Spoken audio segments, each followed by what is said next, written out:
So the other kind of hard structure is called seawall, and essentially it's destructive to the environment. Right off the bat, we can say that. Why? Because we have to always go back to the fundamentals. Waves are coming into the coast, integrating all the wind energy over the ocean. They are bringing energy and they're breaking at the coast, and they want to erode the coast, but that's a natural process. Okay, this is a natural process. As long as there are winds and there is ocean, there are going to be waves, and they are going to come into the coast eventually and break, right? So building a seawall, essentially, as shown here, you can see that this barrier island and its lagoon exists. There are structures built on the barrier island. Much of the barrier island real estate on the east coast of the US has been occupied this way. So a seawall is built. You are so close to the water on the barrier island, and you don't like the waves coming and eroding your front yard, so you're going to want to protect yourself.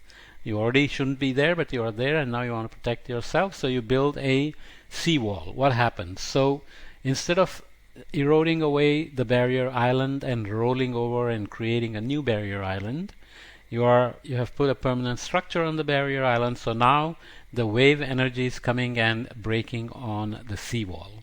Eventually the seawall is going to be destroyed, and it's going to fall into the sea, and the beach is going to come into your living room. There is just no way to prevent the ocean from integrating the winds and bringing all this energy to the coast. The seawall is just not going to do that. And you can see here beautiful buildings, beautiful cliff, and nice garden, everything, and the land has been modified to build a seawall, and you can see what happens to the seawall.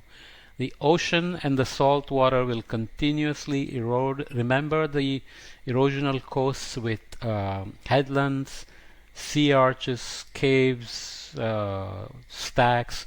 They are created by ocean eroding land over centuries and millennia.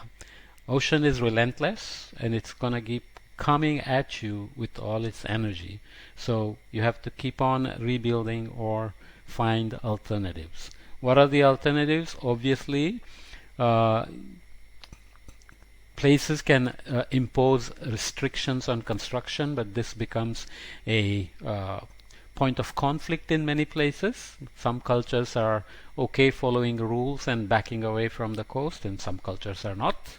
And beach replenishment we will look at is basically where you are trucking in the sand and making the beach, replenishing the beach can cost millions of dollars, but if you're rich and you want to live on the water, you can pay for it, right?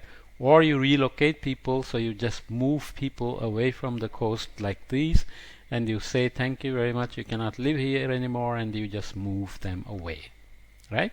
So all these are socio-cultural, socio-economic issues, but nonetheless, construction restrictions can be just simple alternatives by limiting building near the shorelines.